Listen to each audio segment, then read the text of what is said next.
Suppose मी एखादा गुन्हा होताना बघतोय, तर आता मी नक्की करायचं काय?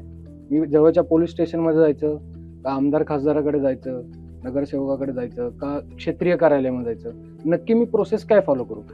तुझ्या आसपास घडणाऱ्या क्राईम मध्ये तो क्राईम घडवणारा व्यक्ती हा तुझ्या ओळखीचा असू शकतो किंवा नसू शकतो, या दोन्ही बरोबर. गोष्टी आहेत. तुम्हाला आधी ठरवायला लागेल की you need to have zero tolerance towards crime. आपण हे करायला तयार आहोत का की किती आपलं एखाद्या व्यक्तीवर प्रेम असेल पण तो जर गुन्हेगार असेल तर आपल्याला कायद्याच्या दृष्टिकोनातून त्याला थांबवण्याची मानसिक ताकद आपली डेव्हलप होतीये का? एखाद्या स्त्रीवरती अत्याचार होतोय रस्त्यावर, अत्याचार कसा होतोय हे बघण्यासाठी लोक जमा होतात, पण तो अत्याचार थांबवण्यासाठी कोणीही जमा होत.